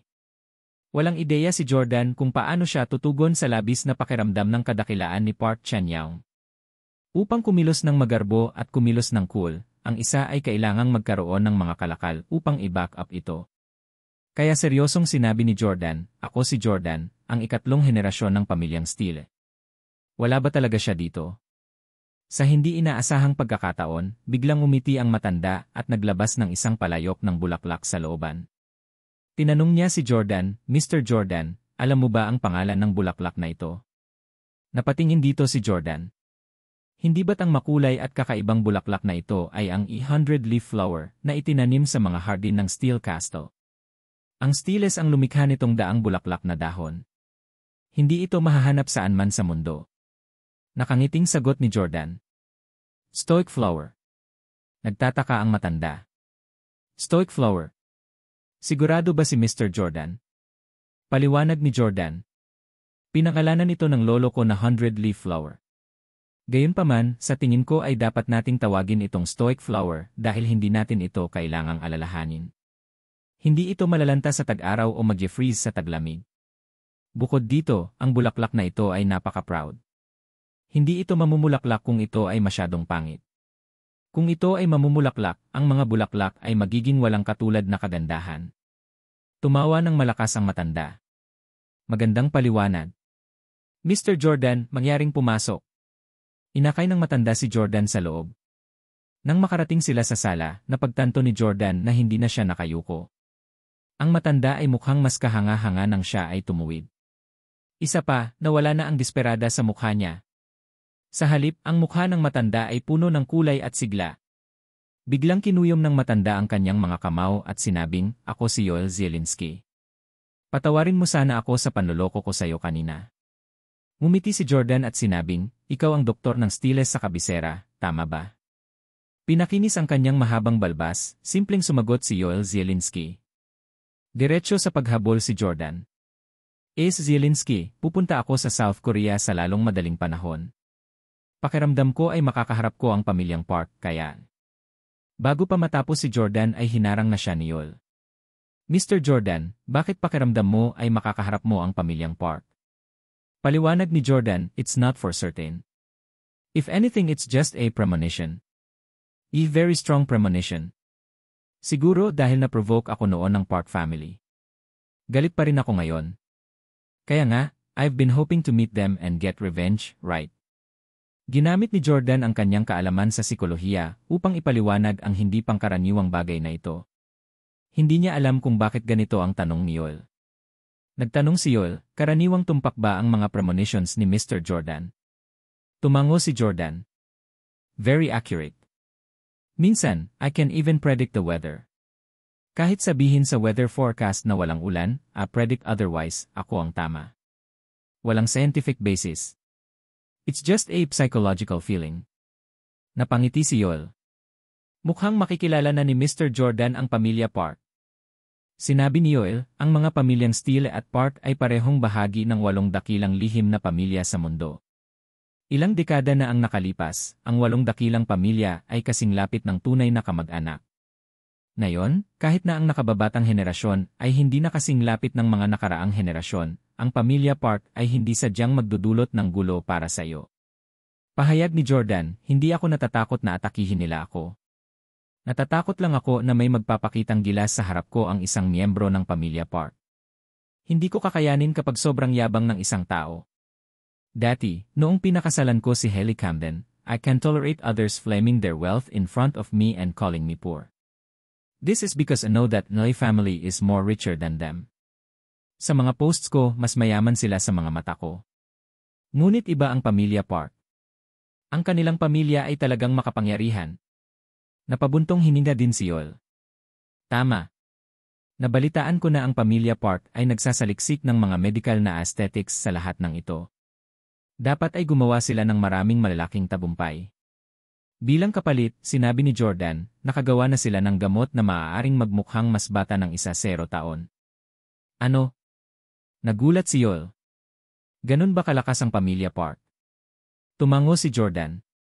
Pupunta ako sa South Korea para nakawin ang gamot na ito at hayaan ang aming medical team na pag-aralan ito. Ace Zielinski, narinig ko mula kay Lolo na ang sarili nating tradisyonal na gamot ay umabot na sa napakahusay na antas. Buong pagmamalaking sinabi ni Yoel, tama. Noon, sa tulong ng Diyos, ang ating mga tradisyonal na gamot na mga doktor ay nagkaroon ng kahangahangang mga tagumpay. Talaga, maaari tayong gumamit ng mga pamamaraan ng tradisyonal na gamot upang gamutin ang lahat ng uri ng mahirap na sakit. Maaari naming gamutin ang mga pasyente gamit ang aming mga herbal concoctions. Mr. Jordan, ilan na ba ang asawa mo ngayon? Hindi maintindihan ni Jordan kung bakit biglang nagtanong si Yoel tungkol dito. Sumagot siya, 2. Tumawa si Yoel. Bagaman bata ka pa at matatag, may limitasyon ang enerhiya ng isang tao. Magtitimpla ako ng halamang gamot para sa iyo ngayon. Ginagaranti ako na pagkatapos mong inumin ito, madali mong mabubusog ang 2 asawa ngayong gabi. Jordan. Medyo awkward ang pakiramdam ni Jordan. Siyay, ginamit ba ng pamilya Steele ang deity para tumulong na pahusayin ang kanilang mga kasanayan sa tradisyonal na gamot para lang mapahusay ang kanilang husay sa pakikipagtalik? Mabilis na pinigilan ni Jordan si Yoel. Ace Zielinski, hindi nagmamadali. Bata pa ako. Kakayanin ko ito pansamantala. Hindi ko na kailangan uminom ng anumang gamot. Si Jordan ay palaging tiwala sa aspetong ito. Bilang isang lalaki, ang pag-inom ng gayong gamot ay isang kahihiyan para sa kanya. Sa halip, seryoso siyang nagtanong, mayroon ba tayong anumang gamot na maihahambing sa pamilya Park? Isang bagay na maaaring itaas ang isang gamot na magmukhang mas bata ng 10 taon. Umiling si Yoel. Upang gawing mas bata ang isang tao ng 10 taon ay itinuturing na sa langit. Ang aming mga kasanayan sa tradisyonal na gamot ay mas mahusay kaysa sa kasalukuyang antas sa bukas na merkado, ngunit hindi pa namin naaabot ang antas ng pamilya Park. Napabuntong hininga si Jordan. Ang mga medikal na kasanayan ng pamilya Steele ay malamang na hindi kasing husay ng pamilya Park. Gayunpaman, ayaw ni Jordan na mababa ang tingin ni Park Chan-young. Dahil siya ang kumakatawan sa pamilyang Steele, kailangan niyang mabawi ang karangalan ng kanyang pamilya at ipamukha sa kanya ang iba. Patuloy na nagtanong si Jordan, mayroon ba tayong tradisyonal na gamot na mukhang napakalakas? Isang bagay na marangya na maaaring gamitin bilang isang napakakumbinsi na panloloko.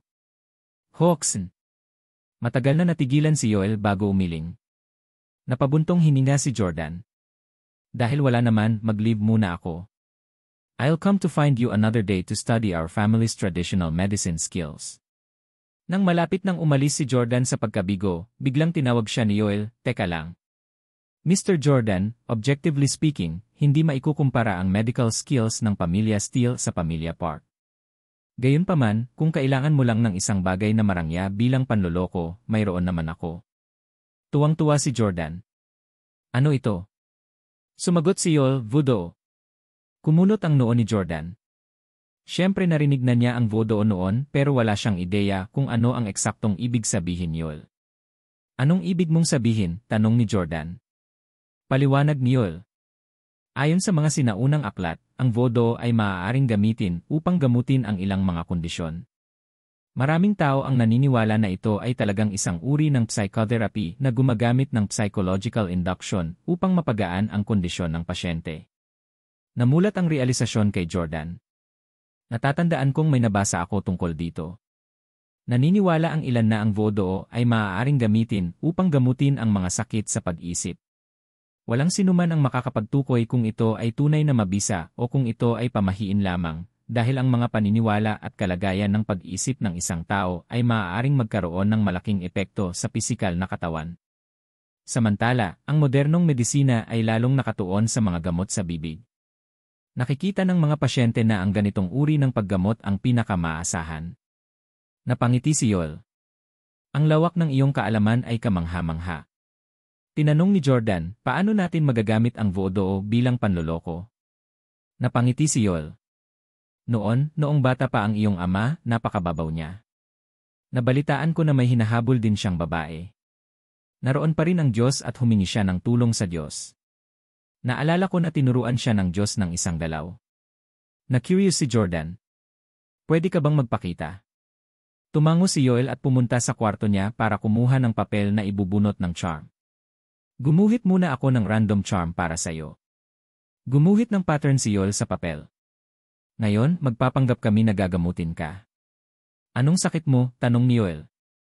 Umiling si Jordan. Medyo malusog ako. Okay lang ako. Sabi ni Yoel, halimbawa lang ito para may maisip kaming sakit para sa'yo. Halimbawa, impotent ka ngayon. Jordan. SI, matandang lalaki ka. Hindi ba pwedeng magkaroon ka na lang ng ibang sakit? Bakit kailangan mong magkaroon ng ganitong uri ng sakit? Seryosong sabi ni Yoel, you're powerless in bed. You can only look at your beautiful wife but cannot satisfy them. At saka, nagrereklamo sila tungkol sa'yo. Kanina mo pa ito iniisip. Nauutal na sabi ni Jordan. Ako ni. Kung hindi masatisfy ni Jordan sina Lauren at Victoria, magpapakamatay na lang siya. Nagpatuloy si Yoel, tanggalin mo ang sando mo. Masunuring hinubad ni Jordan ang kanyang sando. Hanggat hindi niya kailangang hubarin ang kanyang pantalon, magiging maayos ang lahat. Biglang inihagis ni Yoel sa ere ang alindog. Lumutang ito sa hangin nang hindi gumagalaw. Sa kasalukuyang kakayahan ng pamilya Steele, ito ay wala. Hinampas ni Yoel ang likod ni Jordan. Agad na naramdaman ni Jordan ang pag-aapoy sa kanyang likod. Logically speaking, imposibleng sobrang init ng kamay ni Yoel. Hindi alam kung anong paraan ang ginamit niya. Ang mga alon ng mystical mist ay tumaas mula sa likod ni Jordan. Talagang mukhang isang immortal ang nagpapadala ng mahiwagang enerhiya sa kanya. Bili ni Yoel kay Jordan. Isipin mo ang iyong sakit. Pagkatapos, tingnan ang alindog at kopyahin ang parehong pattern gamit ang iyong daliri. Tiningnan ni Jordan ang alindog na nakasabit sa hangin at nagtanong, iguhit ang parehong pattern sa hangin. Inabot ni Jordan at nag-gesture, inilabas ang unang stroke. Isang nakakagulat na eksena ang lumitaw. Siya ay gumuhit ng isang gintong linya sa hangin. Paanong ang isang kaswal na pag-swipe ng kanyang daliri sa hangin ay makakapagdulot ng kulay? Paano ito magiging totoo at nakikita? Nagulat si Jordan. Naghahalusinate ba ako? Totoo ba o peke ang nakikita ko? Anong ginawa mo sa katawan at kamalayan ko? Doon niya napagtanto na lalong lumalabo ang kanyang kamalayan. Pakiramdam niya ay kinokontrol siya na para siyang lumulutang. Sinabi ni Yoel, huwag mo munang isipin ito sa ngayon. Magpanggap na ikaw ay isang pasyente at ilagay ang iyong puso at kaluluwa dito. Yakapin ang buong proseso ng paggamot sa iyong sakit sa pamamagitan ng voodoo. Tumango si Jordan. Kung gusto niyang malaman kung gaano kalakas ang voodoo na ito at kung magagamit ito para makipagkumpetensya sa Pamilya Park, kailangan niyang subukan ito mismo. Huminto si Jordan sa paglaban sa ideya ng kanyang kawalan ng lakas na itinalaga ni Yoel. Gayunpaman, hindi niya talaga maisip na hindi niya masisiyahan sina Lauren at Victoria. Sila ang kanyang pinakamamahal na asawa. Bakit siya mag-imagine ng isang bagay na kasingal sa niyan? For some reason, may biglang pumasok sa isip ni Jordan. Siya ay maganda sa isang kamangha-manghang figura. Ang dati niyang asawa, si Hailey. Pakiramdam ni Jordan ay umiinit ang kanyang katawan. Lalong kumakapal ang mystical mist na tumataas mula sa kanyang katawan. Unti-unting lumitaw ang isang imahe sa isip ni Jordan habang ang kanyang isip ay nagsimulang magtulungan at patuloy na naimpluwensyahan siya ni Yoel. Knock-knock. Suot ang uniform ng food delivery boy, kumatok si Jordan sa pinto ng 5-star hotel. Bumukas ang pinto ng hotel at isang pamilyar na mag-asawa ang pumasok sa line of sight niya. Mga update ni naka-hotel pajama silang dalawa. Si Tyler at Hailey iyon.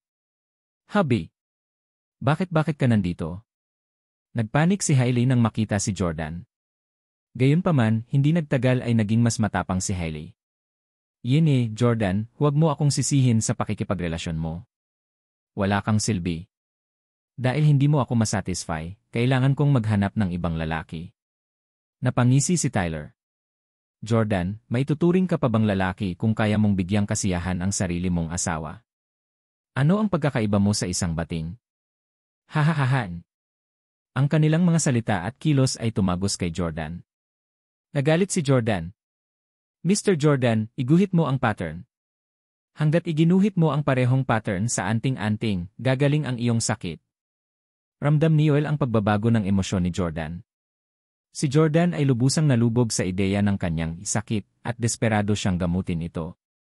Sa makatuwid, siya ay naging napaka-focus sa pagguhit ng pattern. Hindi ito isang komplikadong pattern, ngunit nadama pa rin ni Jordan na ang bawat stroke ay napakahirap. Parang pag-akyat sa Himalayas. Sa wakas, natapos na ni Jordan na kopyahin ang buong pattern. Biglang sumanib ang guhit ni Jordan sa alindog na lumulutang sa hangin. Kasunod nito, biglang lumitaw ang isang bola ng apoy at sinunog ito. Nawala ang lahat.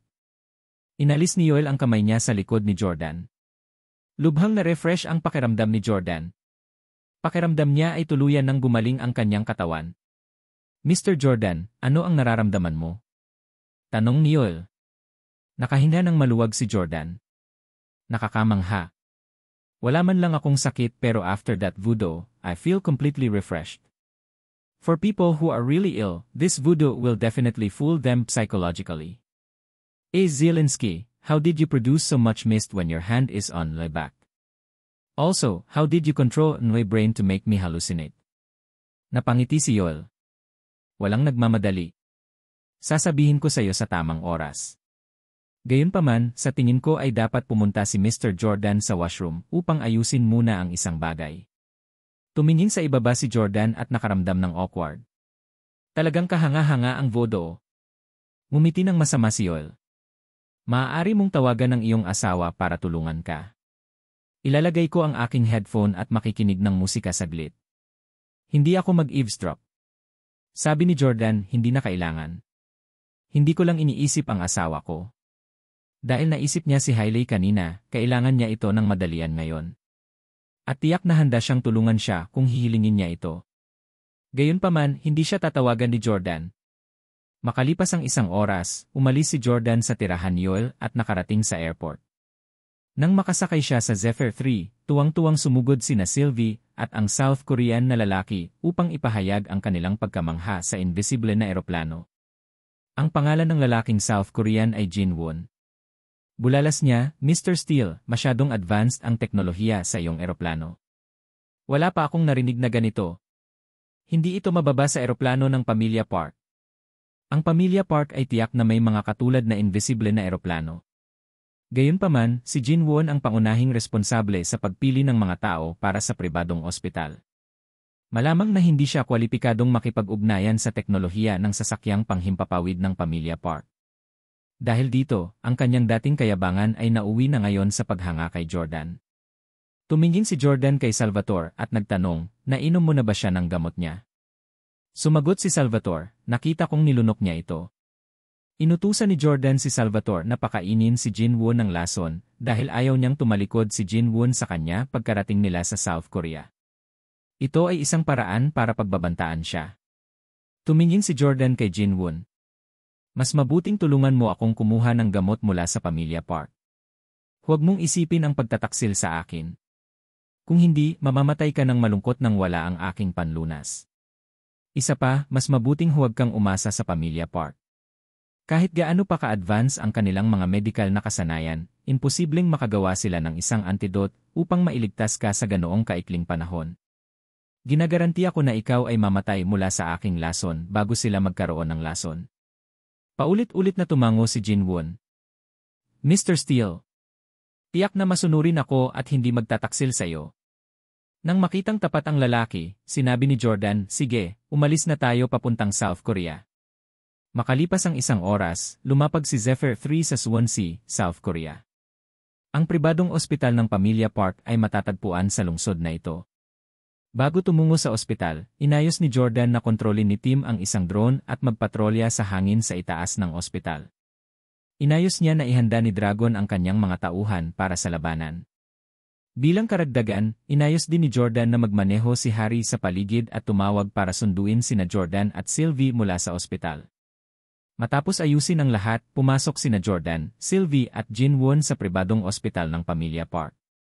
Walang mga palatandaan ng ospital sa labas ng ospital na ito. Hindi rin sinubukan ng Pamilya Park na itago ito bilang isa pang uri ng pasilidad. Tulad ng mga sikretong base ng Pamilya Steele, kailangan ding dumaan sa ilan. Mga checkpoint para makapasok sa pribadong ospital ng Pamilya Park. Nang tuluyan na silang makapasok sa ospital, isang doktor na nakasuot ng puting Amerikana ang lumapit. Jinwon, may dinala ka na naman ba? Napatingin ang doktor kay Jinwon. Magalang na sagot ni Jinwon, hello Dr. Bayong. Nandito na ulit ako. May dinala akong galing sa Via. Gustong-gusto siya ng amo. Kailangan mong mag-ingat at magbigay ng garantiya para maibalik ng perpekto ang kanyang kabataan. Sinuri ni Dr. Bayong si Sylvie na may pagdududa. Hayaan akong tingnan ang isang larawan niya mula sa kanyang kabataan, hiling ni Dr. Bayong. Agad namang iniabot ni Jinwon ang larawan ng isang batang Sylvie. Sa pagkuha ng litrato, bulalas ni Dr. Bayong nang makita niya ang hitsura ni Sylvie noong bata pa siya. Oh my God, so beautiful. Tiyak na gagantimpalaan ka ng boss ng napakaganda para sa paghahanap ng ganyang top-notch candidate. Ngumiti si Jinwon. Kailangan pa rin naming umasa sa iyong mahusay na mga pamamaraan upang maibalik ang babaeng ito sa kanyang mga araw ng kaluwalhasyan. Pagdating ng panahon, hanggat masaya ang aming boss, ang aming mga gantimpala ay malaki. Tumango si Dr. Bayong. Hindi masama. Huwag kang mag-alala, ako mismo ang mamamahala sa buong proseso sa pagkakataong ito. Hindi ko hahayaang may mangyari sa babaeng ito. Sa wakas ay napansin ni Dr. Bayong si Jordan. Tinanong niya si Jinwon, sino ang lalaking ito? Sumagot si Jinwon, siya ang manugang ng babaeng ito. Tumawa ng malakas si Dr. Bayong. Bakit mo dinala dito ang manugang niya? Gusto ba niyang masaksihan ng personal ang pagpasok ng biyenan niya sa lungga ng tigre? Hahaha. Saka alam mo naman na private hospital ito ng Pamilya Park. Bawal malaman ng mga tagalabas ang lugar na ito. Hindi ka ba natatakot na mapatay siya ng Pamilya Park kapag pinapasok mo siya? Kasabay nito, sinabi ni Dr. Bayong kay Jordan sa basag na Ingles, kung ayaw mong mamatay, mawala ka.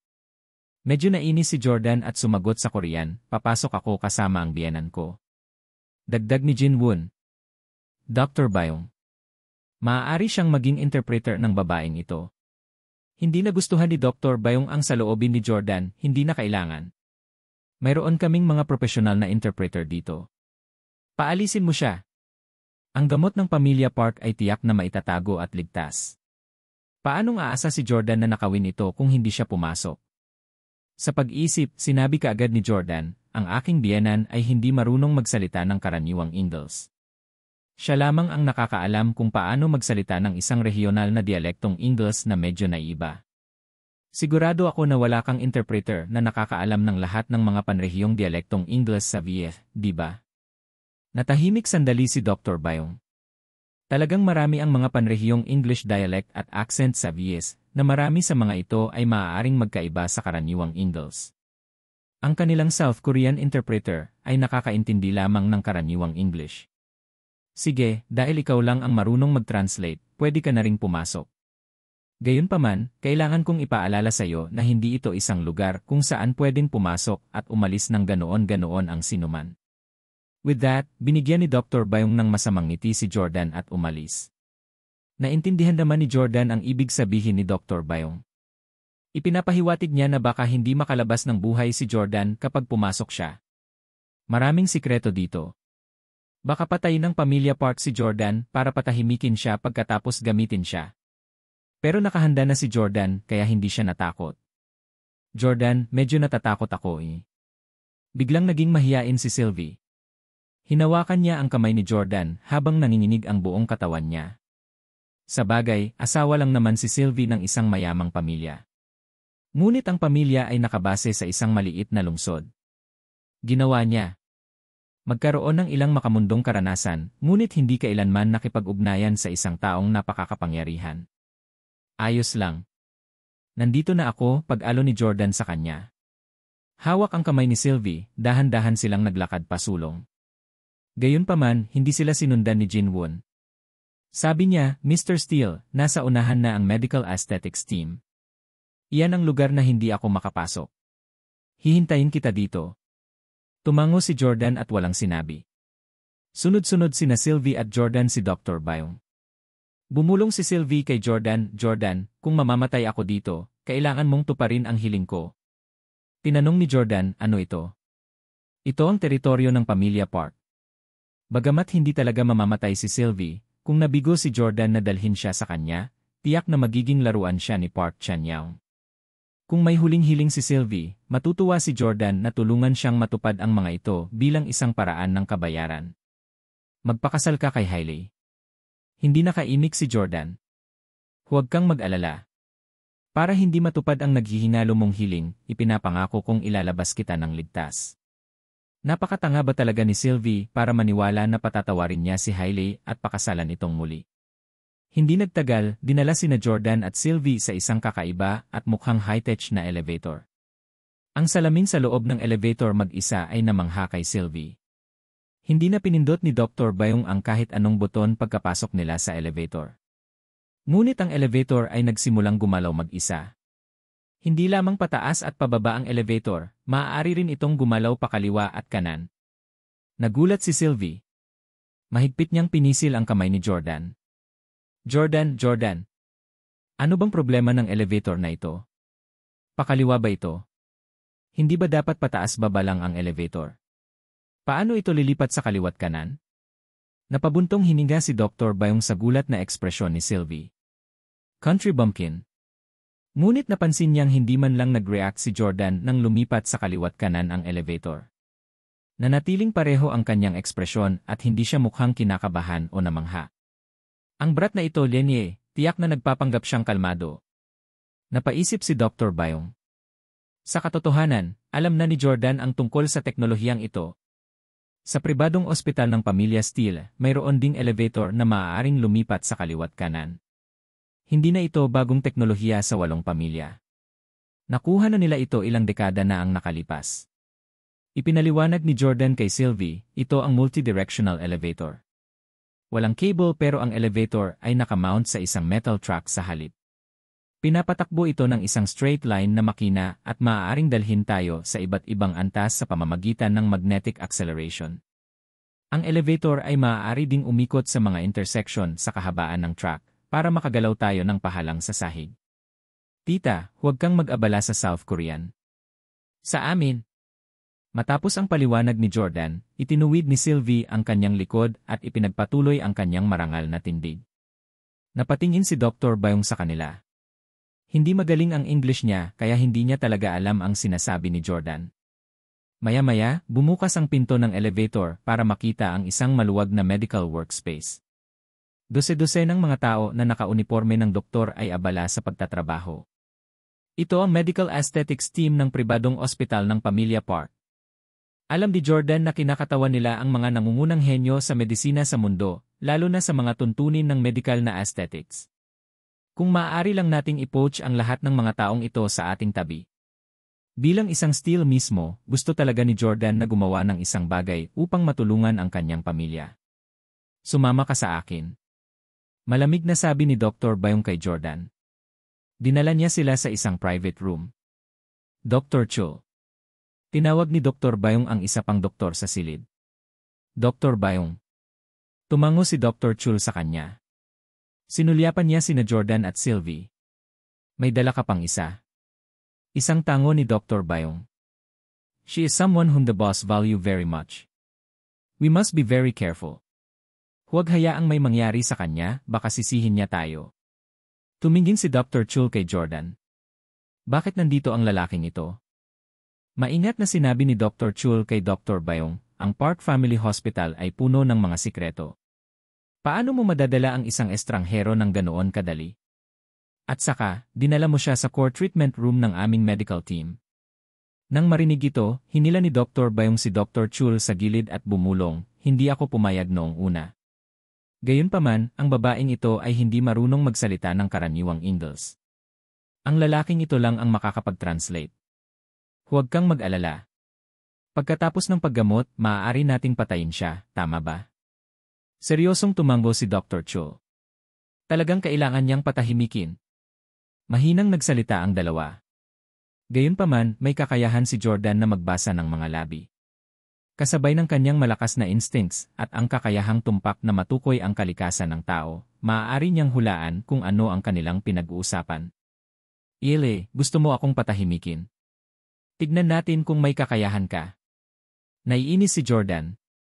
Kinuha ni Dr. Bayong ang litrato ni Sylvie noong bata pa siya at ibinigay kay Dr. Chul. Umiti siya ng masama. Dr. Chul, tingnan mo.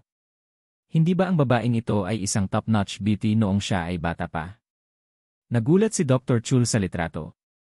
Malaki ang ipinagbago ng babaeng ito sa nakalipas na dekada.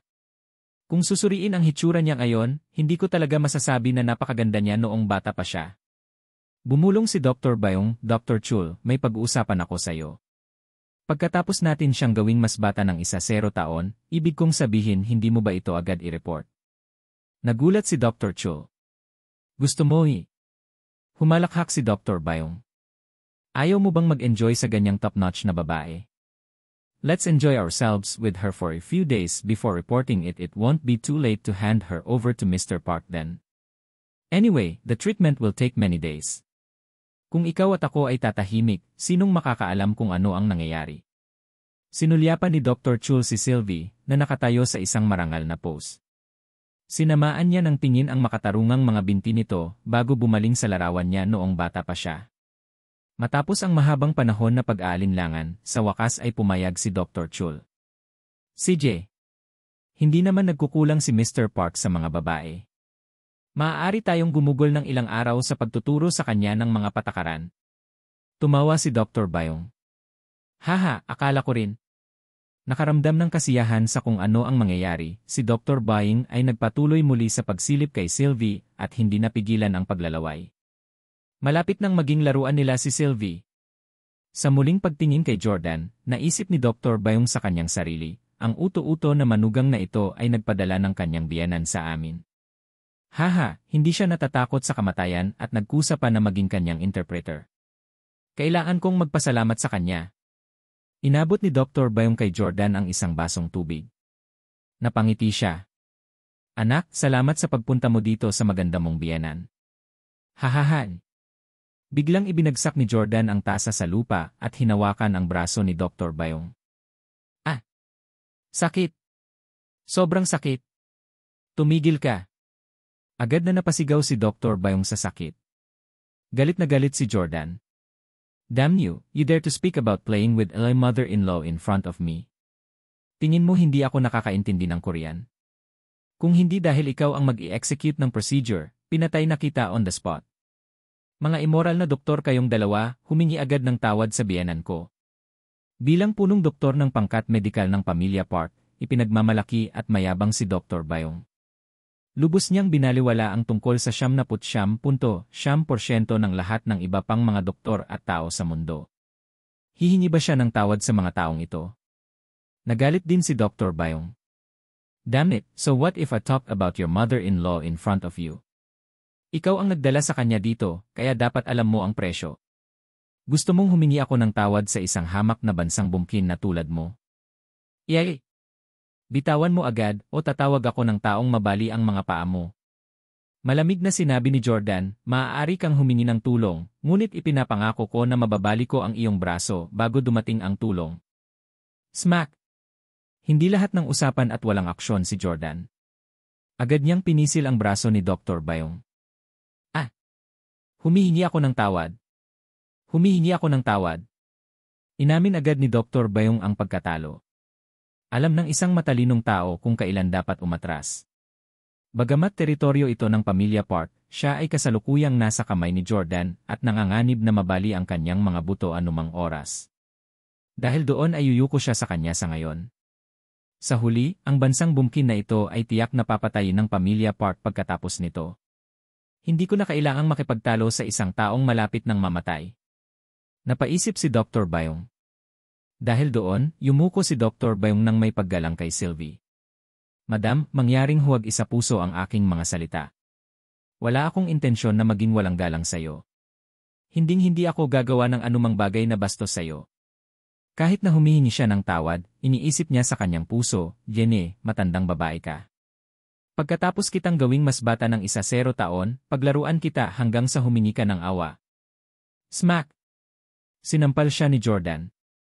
Tinakpan ni Dr. Bayong ang mukha niya at tinignan si Jordan ng masama. Hindi pa ba siya humingi ng tawad?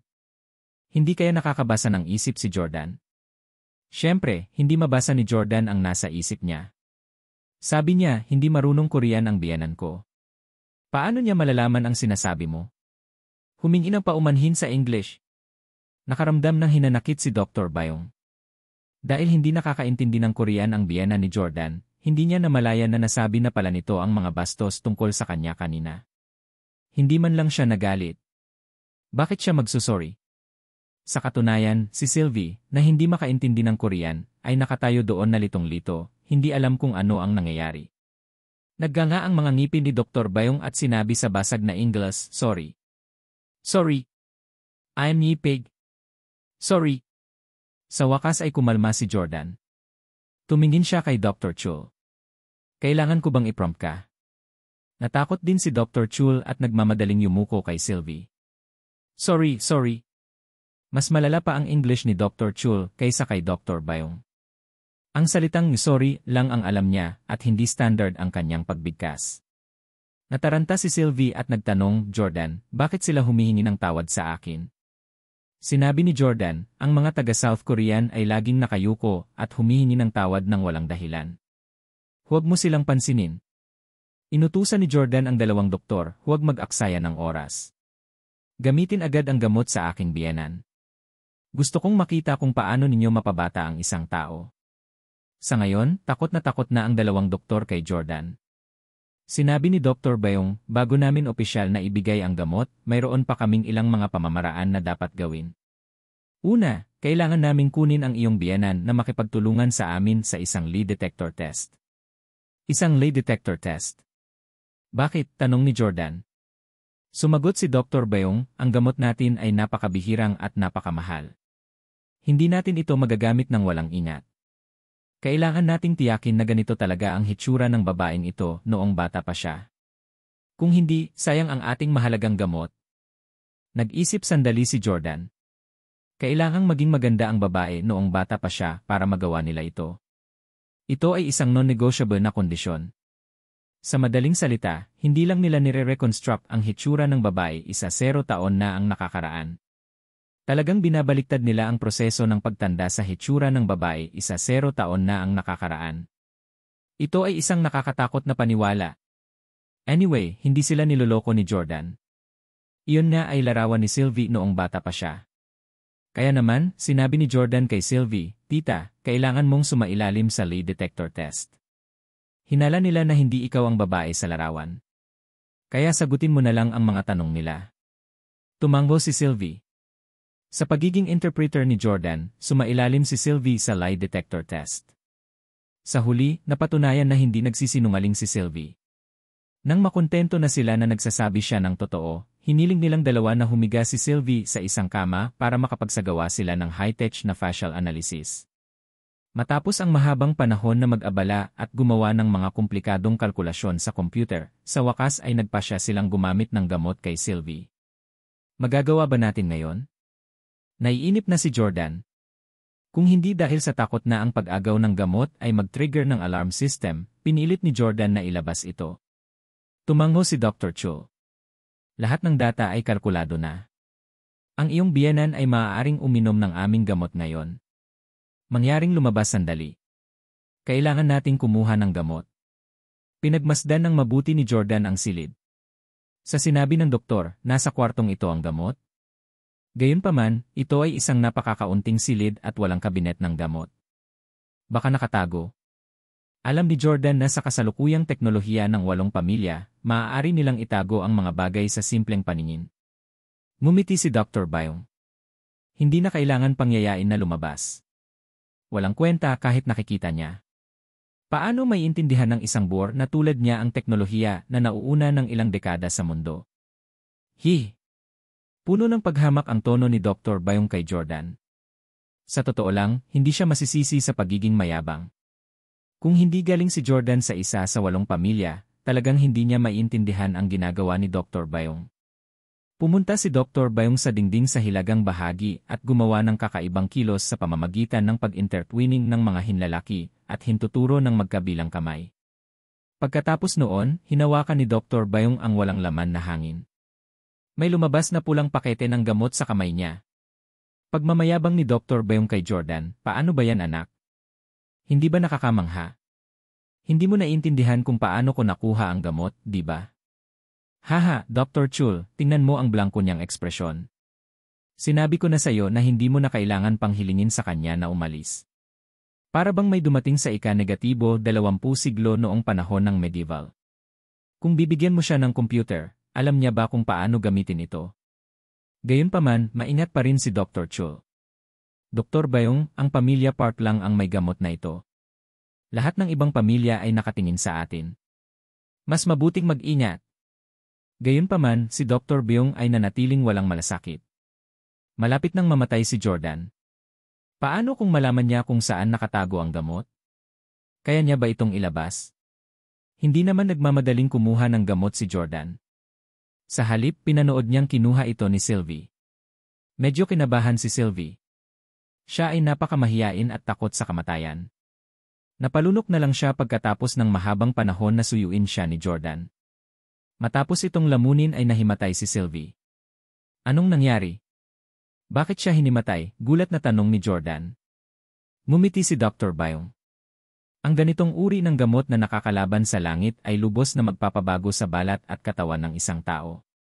Kaya naman, dinagdagan namin ng konting pampakalma ang gamot. Huwag kang mag-alala, magiging maayos din siya. Babae siya ni Mr. Park. Hindi namin siya papatayin, hahaha. Ang mga dismissive na komento nila ay ikinapikit ni Jordan at naikuyom ang mga kamao. Tinuruan niya lang ng leksyon ang doktor na ito at naging masunurin siya. Bakit ang yabang niya ngayon? Napatingin din si Dr. Chul kay Dr. Byung na kinakabahan. Ngumiti si Dr. Byung. Dr. Chul, huwag kang matakot sa kanya, tumawag na ako para humingi ng tulong. Sa sandaling ito, biglang bumukas ang pinto at pumasok ang 4 na matipunong lalaki sa South Korea. Yung bata, itali agad ang mga kamay at paa niya. Sigaw ni Dr. Byung sa 4 na bodyguard. Ngumisi si Jordan at nakangiting sinabi kay Dr. Byung, "So, tumawag ka ng security. No wonder you dared to provoke me again. Akala ko hindi ka na natatakot na mabali ko ang braso mo." Ngumiti si Dr. Byung. Tama. Wala akong takot ngayon. Sabihin ko sa iyo, hindi ito ang iyong karaniwang mga security guard. Lahat sila ay mga mamamatay tao. Wala akong ibang magagawa kundi ang sumuko sa iyo kanina. Ang paghingi ng tawad sa isang hamak na tulad mo ay ang pinakamalaking kahihiyan sa buhay ko. Ngayon, gusto kong lumuhod ka at humingi ng awa. Gusto kong sabihin mong biyenan ka. Ikaw ang humihingi nito. Galit na galit si Jordan at kinasuhan si Dr. Byung. Nakikita ko na hindi mo na kailangan ang iyong braso. Mabilis na umatras si Dr. Byung. Mga bantay. Kunin siya kaagad. Sabay-sabay na sinugod ng 4 na matipunong lalaki si Jordan. Hindi natakot si Jordan. Gusto kong makita kung gaano kalakas ang mga gwardiya ng pamilya Park. Ang pamilya Park ay isa ring lihim na pamilya tulad ng Stiles. Ang kanilang mga bodyguard ay malamang na hindi mga tao na kayang harapin ng mga ordinaryong tao. Si Jordan ay walang kamao at ang kanyang 4 na kalaban ay hindi rin armado. Bang! Bang! Bang! Bang! Mabilis na umatake ang 5 lalaki. Napapaligiran silang 4 si Jordan habang walang tigil ang pagbato sa kanya ng suntok. Not bad. Napakatigas ng kamao mo. Masakit. Halos maramdaman ni Jordan na ang mga taong ito ay mas makapangyarihan kaysa sa mga ordinaryong thug. Gayunpaman, si Jordan ay nagsasanay ng martial arts mula pa noong siya ay bata pa. Bukod sa Dragon, Chimera at Phoenix, walang sinuman sa mundo ang makakatalo sa kanya. Bang! Smack! Sinamantala ni Jordan ang pagkakataon para sirain sila isa-isa. Pinatumba niya ang isa sa mga lalaki sa isang hampas. Hindi na siya makabangon muli. Ano? Paano nangyari ito? Si Dr. Bayong at Dr. Chul ay ganap na natulala sa nakita. Bang! Tinapos ni Jordan ang pang-4 na bantay sa pamamagitan ng isang huling suntok. May bahid na ng dugo ang mga kamay niya. Gusto mong makipagkumpetensya sa akin sa hand-to-hand combat? Nagkaroon na ba ng martial arts master sa iyong bansa nitong mga nakaraang daang taon? Iyon mas mabuti na ituon mo ang iyong pagsisikap sa pagpapaganda ng mga tao. Si Jordan ay ganap na tiwala sa kanyang mga kasanayan sa pakikipaglaban. Naniniwala siya na walang sinuman sa South Korea ang makakapantay sa kanya. Ang pamilyang Park ay hindi kailanman maihahambing sa pamilyang Steele. Nataranta sa hindi inaasahang pangyayari, handang tumakbo palabas si Dr. Bayong para humingi ng tulong nang humakbang si Jordan at hinawakan ang braso nito, na bali ang kanyang kasukasuan. Umuungol na ungol. Tinakpan ni Jordan ang bibig ni Dr. Bayong para pigilan ito sa pagsigaw. Sa sobrang takot ni Dr. Chul ay napaluhod siya sa lupa. Pakiusap, huwag mo akong atakihin. Ngumisi si Jordan at napatumba siya ng suntok. Pagkatapos ay binigyan niya ng iniksyon ang bawat isa sa 4 na gwardiya, tinitiyak na nananatili silang walang malay. Pagkatapos noon, pumunta si Jordan sa dingding at kinopya ang ginawa ni Dr. Bayong kanina. Wala pa rin sa harap niya. Wala siyang makita, ngunit hindi malinaw na naririnig ni Jordan ang tunog ng papalapit. Biglang dumukot si Jordan sa walang laman na hangin at matagumpay na nakakuha ng isang pakete ng gamot. Ito ang gamot na maaaring magpababa sa isang tao ng 10 taon,